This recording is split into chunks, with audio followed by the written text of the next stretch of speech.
وَلَقَدْ يَسَّرْنَا الْقُرْآنَ لِلذِّكْرِ فَهَلْ مِن مُّدَّكِرٍ۔ الحمدللہ رب العالمین والصلاة والسلام علی رسولہ الکریم،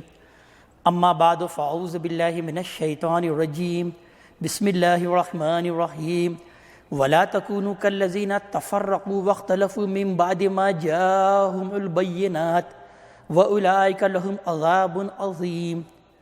صدق اللہ العظیم۔ رب اشرح لی صدری ویسر لی امری واحلل عقدۃ من لسانی یفقہوا قولی۔ یہ سورہ آل عمران کی آیت نمبر 105 ہے، جس سے ہم آج کے درس قرآن کی ابتدا کر رہے ہیں۔ آیت نمبر 102 سے باقاعدہ خطاب مسلمانوں سے ہو رہا ہے، اور پہلی 3 آیت میں اللہ تعالیٰ نے مسلمانوں کو ایک سہ نکاتی لاہ عمل دیا۔ پہلا نکتہ یہ بیان کیا، اور وہ انفرادی زندگی کے حوالے سے ہے کہ اے وہ لوگوں جو ایمان لائے، اللہ تعالیٰ کا ایسا تقوی اختیار کرو جیسا کہ اس کے تقوی اختیار کرنے کا حق ہے۔ اور دیکھو، زندگی کے آخری لمحے تک اسلام پر ہی قائم رہنا، اور دنیا سے جب رخصت ہونا تو اس حال میں رخصت ہونا کہ تم اسلام پر ہی ہو۔ دوسرا نقطہ یہ دیا گیا تمام مسلمانوں کو اجتماعی طور پر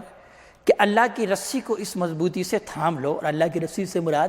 یہ قرآن حکیم ہے کہ تم اس کو مضبوطی سے تھام لو تاکہ تم آپس میں جڑ جاؤ، اور اس طرح سے تم تفرقے میں نہیں پڑو گے، تفرقے سے بچ جاؤ گے۔ اس کے بعد پھر تیسرے نقطے کو اللہ تعالیٰ نے بیان کیا کہ تم میں تو ایک جماعت ایسی ہونی ہی چاہیے لازماً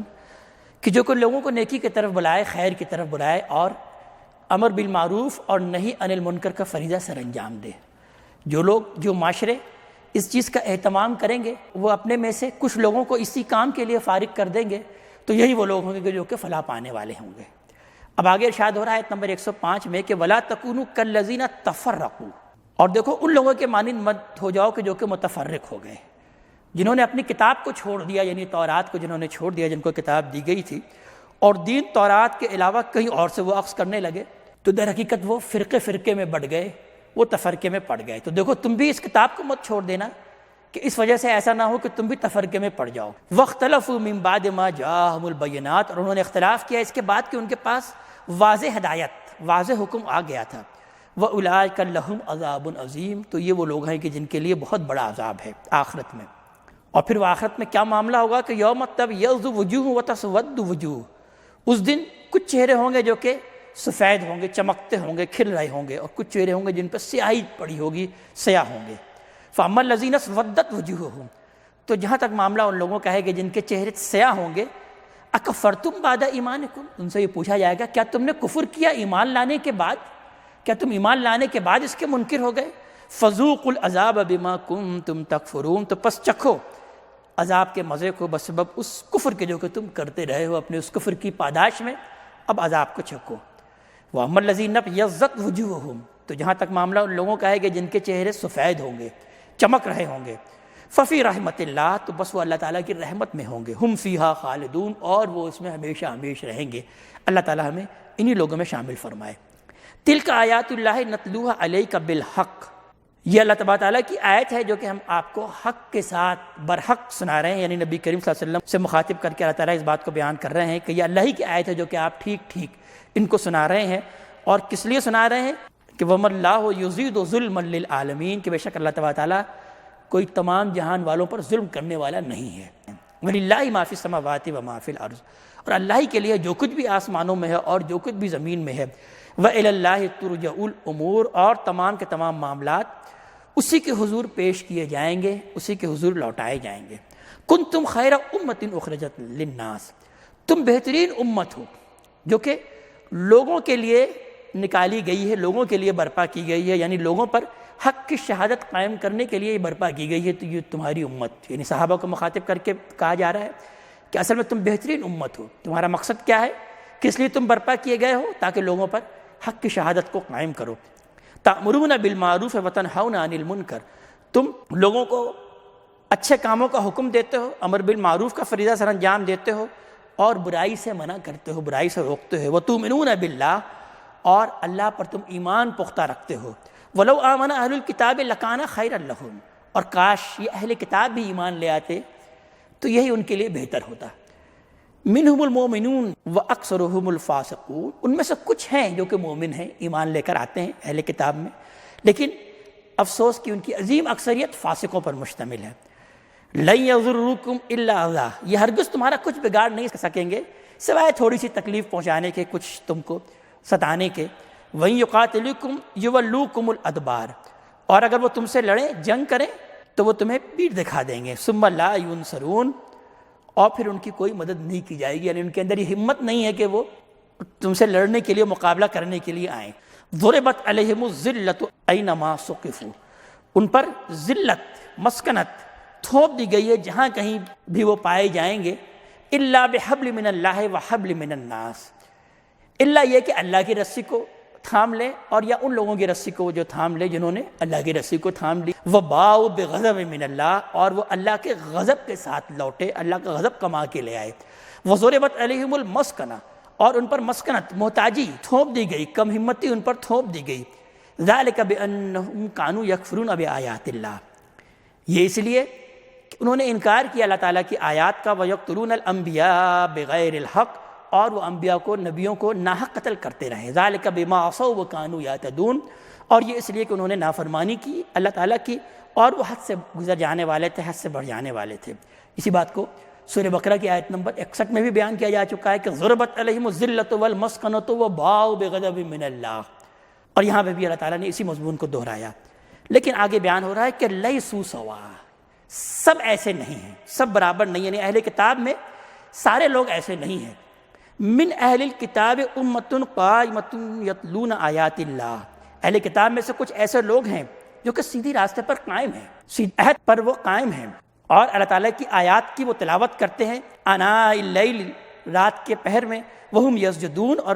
اور رات کے اوقات میں وہ سجدہ ریز ہوتے ہیں۔ اہل کتاب میں کچھ اچھے لوگ بھی ہیں۔ یؤمنون باللہ، وہ اللہ پر ایمان کو پختہ رکھتے ہیں، والیوم الآخر، آخرت پر بھی ایمان لاتے ہیں، ویأمرون بالمعروف وینہون عن المنکر، اور وہ لوگوں کو اچھائی کا حکم بھی دیتے ہیں، اچھائی کی ترغیب بھی دیتے ہیں، نیکی کی ترغیب دیتے ہیں، اور برے کاموں سے روکتے ہیں۔ ویسارعون فی الخیرات، اور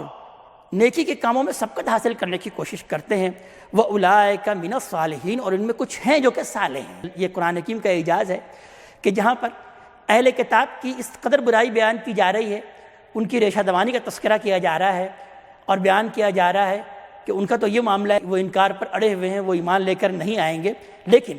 اہل کتاب میں ایسے لوگ بھی ہیں جو کہ اہل ایمان ہیں، وہ اللہ پر بھی ایمان کو پختہ رکھتے ہیں، رات و دن عبادت کرتے ہیں، نیکی کے کاموں میں بھی آگے بڑھتے ہیں، اور صالح لوگوں میں سے ہیں۔ وما یفعل من خیر فلن یکفروہ، تو جو کوئی بھی اچھا کام کرے گا، نیک عمل کرے گا، تو اس کی ناقدری نہیں ہوگی، اس کو اس کا اجر مل کے رہے گا۔ واللہ علیم بالمتقین، اور بے شک اللہ تعالیٰ تو پرہیزگاروں سے، متقیوں سے خوب واقف ہے کہ کون ہے جو کہ ان میں متقی ہیں۔ ان الذین کفروا لن تغنی عنہم اموالہم ولا اولادہم من اللہ شیئا، بے شک وہ لوگ جنہوں نے کفر کیا، جو انکار پر اڑے رہے، تو ہرگز کوئی کام نہ آئے گا، نہ تو ان کے مال اور نہ تو ان کی اولاد اللہ تعالیٰ کے آگے کچھ بھی۔ وَأُولَٰئِکَ أَصْحَابُ النَّارِ، تو یہ وہ لوگ ہیں جو کہ آگ والے ہیں، یعنی جو کہ جان بوجھ کر انکار پر اڑ جائیں، کفر کریں، جو کہ جان لیں کہ بات تو یہ حق ہے، نبی کو پہچان بھی گئے، لیکن یہ ہے کہ وہ مان کر نہیں دے رہے، تو در حقیقت یہ لوگ ہیں جو کہ آگ والے ہوں گے، اور وہ اس آگ میں ہمیشہ ہمیشہ رہیں گے۔ مَثَلُ مَا يُنْفِقُونَ فِي هَٰذِهِ الْحَيَاةِ الدُّنْيَا، ان کی مثال ایسی ہے کہ جو کہ وہ اس دنیا میں خرچ کرتے ہیں، اگر کچھ نیکی بھی کماتے ہیں، کچھ خرچ کرتے ہیں، تو ان کا یہ خرچ کرنا ایسا ہے کمثل ریح فیہا سر، ایسا ہے کہ جیسے کہ ہوا ہو اور اس میں پالا ہو، اصابت حرث قوم ظلموا انفسهم فاہلکت، تو جو ان لوگوں کی کھیتی پر چل جائے جنہوں نے اپنے آپ پر ظلم کیا ہو، اور پس وہ انہیں ہلاکی کر دے۔ وما ظلمهم اللہ، تو اللہ تعالیٰ نے ان پر کوئی ظلم نہیں کیا، یعنی ان کی نیکیاں اسی طرح اکارت چلی جائیں گی، اور ان کی نیکیاں اگر اسی طرح سے اکارت چلی گئی تو اللہ تعالیٰ کی طرف سے کوئی ظلم نہیں ہے۔ ولیکن انفسهم یظلمون، بلکہ انہوں نے خود اپنی جانوں پر ظلم کیا۔ پھر مسلمانوں کو مخاطب کر کے کہا جا رہا ہے کہ دیکھو ایسے لوگ جو ہیں تمہارے دوست نہیں ہو سکتے، ان کو اپنا رازدار اور بھیدی مت بناؤ۔ یا ایھا الذین آمنوا لا تتخذوا بطانۃ من دونکم لا یالونکم خبالا، اے وہ لوگ جو ایمان لائے ہو، اپنے کے سوا کسی غیر کو اپنا رازدار دوست نہ بناؤ۔ لا یالونکم خبالا، وہ تمہاری خرابی میں کچھ کمی نہیں کرتے، وہ تمہاری خرابی کے در پہ رہتے ہیں۔ ودوا ما عنتم، وہ چاہتے ہیں وہ جس سے کہ تم کو تکلیف پہنچے، انہیں وہ چیز پسند ہے جو تم کو تکلیف دیتی ہے۔ قد بدت البغضاء من افواہہم، اور ان کی دشمنی تو ظاہر ہو چکی ہے ان کی اپنے زبانوں سے بھی۔ وما تخفی صدورہم اکبر، اور جو انہوں نے اپنے سینوں میں چھپا کے رکھا ہے وہ اس سے بھی بڑا ہے، یعنی اپنے سینوں میں جو ان کے اندر تمہارے لیے دشمنی ہے وہ اس سے بھی بڑی شے ہے جو کہ ان کے زبانوں سے آ رہی ہے۔ قد بینا لکم الآیات ان کنتم تعقلون، اور ہم نے کھول کھول کر بیان کر دیا ہے تمہارے لیے آیات کو اگر تم عقل سے کام لو۔ ہاں انتم اولئک تحبونہم، یہ تم ہو اور یہ تمہاری سادگی ہے کہ تم ان لوگوں سے دوستی رکھنا چاہتے ہو، ولا یحبونکم، درا حال ہے کہ وہ تم سے کوئی دوستی نہیں رکھنا چاہتے، وتؤمنون بالکتاب کلہ، اور تمہارا معاملہ تو یہ ہے کہ تم تمام کے تمام کتابوں کو مانتے ہو، تم ان کی کتاب کو بھی اپنی ہی کتاب سمجھتے ہو، اللہ کی کتاب ہے تورات اور انجیل جو ان پر نازل ہوئی ہے، تم سب پر ایمان لے کر آتے ہو۔ وَإِذَا لَقُوكُمْ قَالُوا آمَنَّا، اور ان کا تو معاملہ یہ ہے کہ وہ جب وہ تم سے ملتے ہیں تو کہتے ہیں کہ ہم ایمان لے آئے۔ وَإِذَا خَلَوْا عَضُّوا عَلَيْكُمُ الْأَنَامِلَ مِنَ الْغَيْظِ، اور جب وہ اکیلے میں ہوتے ہیں تو غصے سے اپنی انگلیاں کاٹ رہے ہوتے ہیں، یعنی ایسے غصے میں آدمی اپنی دانتوں میں کے اندر اپنی انگلیاں لے لیتا ہے، تو یہ غصے میں اپنی انگلیاں جو ہے وہ کاٹ رہے ہوتے ہیں کہ تم پر جب کوئی خیر نازل ہو رہا ہوتا ہے، تم کو کوئی غلبہ نازل ہو رہا ہوتا ہے، کوئی اچھائی اور بھلائی تم پر آ رہی ہوتی ہے تو ان کو حسد ہوتی ہے، اور اس حسد میں اپنی انگلیوں کو کاٹ رہے ہوتے ہیں۔ قُلْ مُوتُوا بِغَیظِکُم، کہہ دو مر جاؤ اپنے اس غصے کے اندر۔ ان اللہ علیم بذات الصدور، بے شک اللہ تبارک تعالیٰ تو ان باتوں کو بھی جانتا ہے جو کہ دلوں کے اندر ہے، جو ان کے دلوں کے اندر ہے ان باتوں کو بھی اللہ تعالیٰ اچھی طرح جانتا ہے۔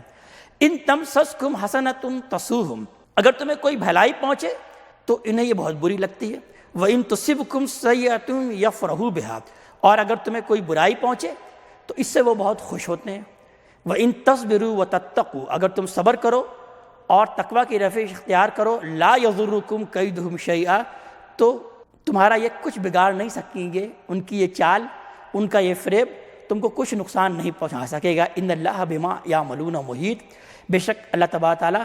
نے تو گھیرے میں لیا ہوا ہے جو بھی یہ عمل کرتے ہیں۔ اب یہاں سے آیت نمبر 121 سے غزوہ احد پر تبصرہ ہے تفصیل سے۔ غزوہ احد جو کہ شوال سن 3 ہجری میں وقوع پذیر ہوئی ہے، جس میں مسلمانوں کو ایک عارضی شکست ہوئی، اللہ تعالیٰ نے اس پر ایک بے لاگ تبصرہ ان آیات میں کیا ہے کہ وہ کیا غلطیاں اور کوتاہیاں تھیں، وہ کیا نظم کی خلاف ورزیاں تھیں کہ جو کہ مسلمانوں سے سرزد ہوئیں، اور جس کی بنا پر غزوہ احد کی یہ فتح مسلمانوں کے لیے شکست میں تبدیل ہو گئی ہے۔ اللہ تعالیٰ سے اگلی آیت میں اس بات کا تذکرہ کر رہے ہیں، ارشاد ہوتا ہے وَإِذْ غَدَوْتَ مِنْ أَهْلِكَ تُبَوِّئُ الْمُؤْمِنِينَ مَقَاعِدَ لِلْقِتَالِ، اور یاد کرو اس وقت کو کہ جب آپ صبح سویرے نکلے اپنے گھر والوں کو چھوڑ کر، تُبَوِّئُ الْمُؤْمِنِينَ مَقَاعِدَ لِلْقِتَالِ، اور آپ بیٹھا رہے تھے اہل ایمان کو جنگ کی جگہوں پر، یعنی مورچہ بندی کر رہے تھے جنگ کے لیے۔ واللہ سمیع علیم، اور جو بھی آپ عمل کر رہے تھے اللہ تعالیٰ سننے والا ہے اور ہے جاننے والا ہے۔ اذ ہمت طائفتان منکم ان تفشلا، اور جب تم میں سے 2 گروہوں نے یہ ارادہ کیا کہ وہ کچھ بزدلی دکھائیں، جب ان کے قدم جو ہے وہ لڑکھڑا گئے، یعنی یہ 2 گروہ بنو حارثہ اور بنو سلمہ کا تھا، کہ جب ان کے اندر بھی ان کی پاؤں میں بھی لرزش ہوئی ان کے کچھ کمزور مسلمانوں کے درمیان، اور انہوں نے بھی یہ ارادہ کیا کہ وہ میدان جنگ کو چھوڑ کر بھاگ جائیں۔ یعنی ہوا یہ کہ عبداللہ ابن ابی جو کہ منافقین کا سردار تھا، اور جب غزوہ احد کے لیے نبی کریم صلی اللہ علیہ وسلم جانے لگے تو جب تمام لوگوں سے انہوں نے مشورہ کیا نبی کریم صلی اللہ علیہ وآلہ وسلم نے کہ کیا ہمیں جنگ مدینے سے باہر نکل کر ان سے مقابلہ کرنا چاہیے دو بدو، اور یا یہ ہے کہ ہم مدینے میں ہی محصور ہو کر دفاعی جنگ کریں۔ منافقین جو کیونکہ جنگ کرنا چاہتے نہیں تھے، قتال سے جی چراچے تھے، تو ان کی یہ رائے یہ تھی کہ ہمیں مدینے سے باہر ہو کر جنگ نہیں کرنا چاہیے بلکہ مدینے کے اندر ہی محصور ہو کر ہم دفاعی جنگ کریں۔ لیکن اہل ایمان کی کا مشورہ یہ تھا، اور خود نبی کریم صلی اللہ علیہ وسلم کی اپنی یہ رائے تھی کہ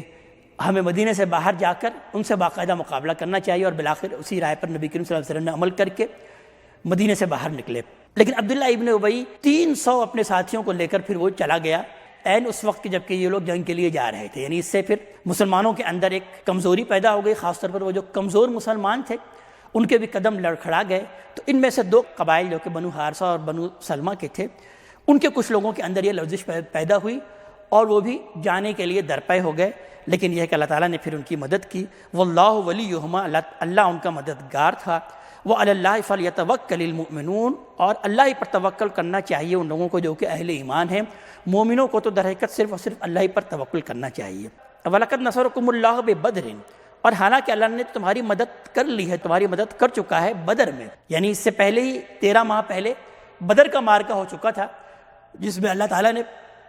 مسلمانوں کی مدد کی اور مسلمانوں کو بھرپور فتح نصیب ہوئی۔ تو اللہ تعالیٰ اب اس کا تذکرہ کر رہے ہیں کہ تم نے یہ دیکھ لیا یہ معجزہ بھی کہ تمہارے صرف 313 تھے اور ان کے 1000 سے زیادہ کے لشکر تھے، لیکن اللہ تعالیٰ نے کس طرح سے تمہاری مدد کی اور تم کو فتح عطا کی۔ وَأَنْتُمْ أَذِلَّةٌ، جبکہ تم اس وقت بہت کمزور تھے۔ فَاتَّقُوا اللَّهَ لَعَلَّكُمْ تَشْكُرُونَ، تو پس اللہ تعالیٰ ہی کا تقوی اختیار کرو، اللہ ہی کی نافرمانی سے بچو تاکہ تم اس کے شکر گزار بندے بن جاؤ۔ اِذْ تَقُولُ لِلْمُؤْمِنِينَ أَن لَّن يَكْفِيَكُمْ أَن يُمِدَّكُمْ رَبُّكُمْ، اور یاد کرو اس وقت کو بھی کہ جب آپ اہل ایمان سے کہہ رہے تھے کہ کیا تمہارے لیے یہ کافی نہیں ہے کہ تمہارا رب تمہاری مدد کرے بِثَلَاثَةِ آلَافٍ مِّنَ الْمَلَائِكَةِ مُنزِلِينَ، 3000 فرشتوں سے جو کہ اتارے گئے ہوں محض اسی مقصد کے لیے، یعنی اہل ایمان کو تسلی دینے کے لیے نبی کریم صلی اللہ علیہ وسلم نے کہا کہ تمہارے لیے کیا یہ کافی نہیں کہ تمہاری مدد کے لیے اللہ تعالیٰ 3000 فرشتے اتاریں؟ بلا ان تصبروا وتتقوا، کیوں نہیں اگر تم صبر کرو گے اور تقوی کی روش اختیار کرو گے، وَيَأْتُوكُم مِّن فَوْرِهِمْ، اور اگر وہ تم پر فوراً آ بھی جائیں، تم پر چڑھ آئیں، حملہ بھی کر دیں، هَذَا يُمْدِدْكُمْ رَبُّكُمْ بِخَمْسَةِ آلَافٍ مِّنَ الْمَلَائِكَةِ مُصَوِّمِينَ، تو تمہارا رب یہ تمہاری مدد کرے گا 5000 نشان زدہ فرشتوں سے، یعنی اپنی جنگ میں وہ اپنی امتیازی نشان لے کر آئیں گے وہ فرشتے، اس سے اللہ تعالیٰ تمہاری مدد کرے گا۔ وَمَا جَعَلَهُ اللَّهُ إِلَّا بُشْرًا لَكُمْ، اور یہ اللہ نے صرف تمہارے لیے خوشخبری کے لیے کیا ہے، یعنی یہ بات جو اللہ تعالیٰ بیان کر رہے ہیں یہ تمہاری بشارت کے لیے ہے کہ تاکہ تمہارے دل مضبوط ہوں، وَلِتَطْمَئِنَّ قُلُوبُكُمْ بِهِ، اور اس طرح سے تاکہ تمہارے دل کے اندر اطمینان پیدا ہو اس کے ذریعے سے۔ وَمَن نَّصْرُ إِلَّا مِنْ عِنْدِ اللَّهِ، اور مدد تو نہیں ہے مگر اللہ تعالیٰ کے ہی پاس سے ہے، یعنی اللہ تعالیٰ کو یہ فرشتے بھی بھیجنے کی ضرورت نہیں ہے، اللہ تعالیٰ خود سے تمہیں فتح نصیب کر سکتا ہے، تمہاری مدد کر سکتا ہے، تمام مدد تو اللہ تعالیٰ ہی کے پاس سے، اللہ ہی مدد کرتا ہے۔ العزیز الحکیم، وہ اللہ تعالیٰ جو کہ عزیز ہے، زبردست ہے، غالب ہے اور کمال حکمت والا ہے۔ اور کیوں اللہ تعالیٰ نے تم کو یہ بشارت دی، کیوں اللہ تعالیٰ تم کو یہ مدد کر رہا ہے کہ لِيَقْطَعَ طَرَفًا مِّنَ الَّذِينَ كَفَرُوا، تاکہ وہ ان لوگوں کے ایک گروہ کو کاٹ ڈالے جنہوں نے کفر کی روش اختیار کی، ان کو یہ سزا مل جائے، یعنی جو بھی کفر کی روش اختیار کریں گے ان کے لیے یہ قانون ہے کہ ان کو ختم کر دیا جائے گا اس دنیا سے، ان کو اللہ تعالیٰ شکست عطا کر دے، ان کو مغلوب کر دے، ان کو کاٹ دے۔ وَيَكْبِتَهُمْ فَيَنْقَلِبُوا خَائِبِينَ، یا انہیں ایسا ذلیل کرے کہ وہ انتہائی نامراد ہو کر لوٹیں۔ لَيْسَ لَكَ مِنَ الْأَمْرِ شَيْئًا، نبی کریم صلی اللہ علیہ وسلم سے مخاطب کر کے کہا جا رہا ہے کہ امر میں، معاملات میں آپ کا کوئی دخل نہیں ہے، یعنی آپ کے ذہن میں شاید کوئی ایسا خیال آیا جس کی جواب اللہ تبارک تعالیٰ بطور جملہ معترضہ یہاں پر نبی کریم صلی اللہ علیہ وسلم کو دے رہے ہیں کہ سارے کا سارے معاملات کا اختیار میرے ہاتھ میں ہے، ہم اپنی حکمت سے یہ معاملہ کرتے ہیں، تو آپ کے ہاتھ میں اختیار نہیں ہے، ان معاملات میں آپ کا کوئی دخل نہیں ہے۔ اور یتوب علیہم اور یعذبہم، خواہ اللہ ان کی توبہ کو قبول کرے یا انہیں عذاب دے دے، ہو سکتا ہے اللہ تعالیٰ تمہاری دشمنوں کی توبہ کو قبول کر لے، اور یا یہ ہے کہ اللہ تعالیٰ انہیں عذاب دے، فإنہم ظالمون، اور یہ تو ہیں ہی ہیں ظالم، یعنی اس میں تو کوئی شک نہیں کہ بالآخر یہ ظالم ہیں، لیکن ہو سکتا ہے کہ اللہ تعالیٰ ان کو ہدایت بھی دے دے، اس لیے کہ ہدایت اور ضلالت یہ صرف اللہ تبارک تعالیٰ ہی کے ہاتھ میں ہے۔ وَلِلَّهِ مَا فِي السَّمَاوَاتِ وَمَا فِي الْأَرْضِ، اور اللہ ہی کے لیے ہے جو کچھ بھی آسمانوں میں ہے اور جو کچھ بھی زمین میں ہے۔ یغفر لمن یشاء ویعذب من یشاء، اس کا تو معاملہ یہ ہے کہ وہ جس سے چاہے اسے بخش دے، اس کے گناہوں کو معاف کر دے اپنے قانون کے مطابق، ویعذب من یشاء، اور جس کو چاہے اس کو عذاب دے لیکن اپنے قانون کے مطابق۔ واللہ غفور رحیم، اور اللہ تعالیٰ کا معاملہ تو یہ ہے کہ وہ تو بخشنے والا ہے اور رحم کرنے والا ہے۔ شکست کے کچھ اور اسباب بیان کیے جا رہے ہیں کہ اس کا سبب یہ ہے کہ مسلمانوں کے اندر کچھ ابھی خرابیاں موجود ہیں، کچھ گناہ کے عمل موجود ہیں، لہذا کہا جا رہا ہے کہ جو سود کا معاملہ یہ بھی تمہارے اندر سے ختم نہیں ہوا، تو لہذا کہا جا رہا ہے کہ اگر تم اللہ کی مدد چاہتے ہو تو دیکھو ان تمام گناہ کے کام کو چھوڑ دو۔ یا ایھا الذین آمنوا لا تاکلوا الربا اضعافا مضاعفا، اے وہ لوگوں جو ایمان لائے ہو، مت کھاؤ سود کو دگنا اور چوگنا کرتے ہوئے، بڑھا چڑھا کر یہ بڑھتا چڑھتا سود مت کھاؤ۔ واتقوا اللہ لعلکم تفلحون، دیکھو اللہ تعالیٰ ہی کا تقوی اختیار کرو، اللہ تعالیٰ کی نافرمانی سے بچو تاکہ تم فلاح پاؤ۔ واتقوا النار التی اعدت للکافرین، اور ڈرو اس آگ سے جو کہ تیار کی گئی ہے محض ان کافروں کے لیے، ان منکروں کے لیے جو جان بوجھ کر انکار پر اڑے ہوئے ہیں، انہی کے لیے یہ آگ اللہ تعالیٰ نے تیار کر رکھی ہے۔ واطیعوا اللہ والرسول لعلکم ترحمون، اور اطاعت کرو اللہ کی اور رسول کی تاکہ تم پر رحم کیا جائے۔ وسارعوا الی مغفرۃ من ربکم، اور دوڑو اپنے رب کی مغفرت کی جانب، اس پر آگے بڑھنے کی کوشش کرو، مغفرت حاصل کرو۔ وَجَنَّةٍ أَرْضُهَا السَّمَاوَاتُ وَالْأَرْضُ، اور اس جنت کو چاہو کہ جس کا عرض آسمان اور زمین جتنا ہے۔ اُعِدَّتْ لِلْمُتَّقِينَ، یہ جنت متقیوں کے لیے تیار کی گئی ہے، جو کہ تقویٰ کی روش اختیار کرتے ہیں، تقویٰ کے ساتھ زندگی گزارتے ہیں، انہی کے لیے اللہ تعالیٰ نے یہ جنت تیار کی ہے۔ الَّذِينَ يُنْفِقُونَ فِي السَّرَّاءِ وَالضَّرَّاءِ وَالْكَاظِمِينَ الْغَيْظَ، یہ کون لوگ ہیں کہ جو لوگ خرچ کرتے ہیں، خواہ کشادگی ہو خواہ تنگی ہو، اللہ تعالیٰ کی راہ میں یہ خرچ کرتے ہیں، اور والکاظمین الغیظ، اور وہ غصے کو پی جانے والے ہیں، یعنی یہ سائلوں کو جھڑکتے نہیں، اگر ان کی طرف سے کوئی ناگوار معاملہ بھی ہو جائے تو غصہ نہیں کرتے بلکہ غصے کو دبا دیتے ہیں۔ والعافین عن الناس، اور لوگوں کو معاف کرنے والے ہیں، ان کی یہ صفت ہے کہ وہ لوگوں کو معاف کرتے ہیں۔ واللہ یحب المحسنین، اور اللہ تعالیٰ تو ایسے ہی احسان کرنے والوں کو دوست رکھتا ہے، ایسے ہی نیکوکاروں کا اللہ تعالیٰ دوست ہے۔ والذین اذا فعلوا فاحشہ، ان کی دوسری صفت بیان کی جا رہی ہے کہ جب بھی وہ کوئی فحش کام، بے حیائی کا عمل کرتے ہیں، وظلموا انفسہم، یا اپنی جانوں پر کوئی ظلم کر بیٹھتے ہیں، یعنی کوئی بھی گناہ کا کام کرتے ہیں، ذکروا اللہ، تو فوراً اللہ کو یاد کرتے ہیں، فوراً الرٹ ہو جاتے ہیں اور انہیں اللہ یاد آ جاتا ہے۔ فاستغفروا لذنوبہم، اور پھر وہ اپنی بخشش مانگتے ہیں اپنے گناہوں کی، وہ بخشش کے طلبگار ہوتے ہیں۔ ومن یغفر الذنوب الا اللہ، تو کون ہے جو کہ اللہ تعالیٰ کے سوا کون ہستی ہے کہ جو کہ ان کو معاف کرے گا۔ وَلَمْ يَصِرُّوا عَلَىٰ مَا فَعَلُوا وَهُمْ يَعْلَمُونَ، اور وہ نہیں اڑتے جو بھی انہوں نے کیا ہے جبکہ وہ جانتے ہیں، یعنی وہ جانتے ہیں کہ یہ ہم نے برائی کی ہے، یہ غلط کام کیا ہے، تو وہ اس پر اڑ نہیں جاتے بلکہ فوراً سر تسلیم خم کرتے ہیں، فوراً عاجزی اختیار کرتے ہیں، اپنی غلطی کو تسلیم کرتے ہیں اور اللہ تعالیٰ سے بخشش مانگتے ہیں۔ اولئک جزاؤہم مغفرۃ من ربہم، یہی وہ لوگ ہیں کہ ان کی جزا ہے ان کی رب کی طرف سے مغفرت۔ وجنات تجری من تحتها الانہار خالدین فیہا، اور وہ باغات ہیں کہ جن کے دامن میں ندیاں بہہ رہی ہوں گی اور اس کے اندر وہ ہمیشہ ہمیش رہیں گے۔ ونعم اجر العاملین، اور یہ بہت ہی اچھا اور بہترین بدلہ ہے عمل کرنے والوں کے لیے، جو بھی عمل کرنے والے ہیں ان کے لیے یہ بہترین بدلہ ہے۔ اللہ تعالیٰ ہمیں اپنے کلام کا فہم عطا فرمائے اور عمل کی توفیق عطا فرمائے۔ اقول قولی ھذا واستغفر اللہ لی ولکم ولسائر المسلمین والمسلمات۔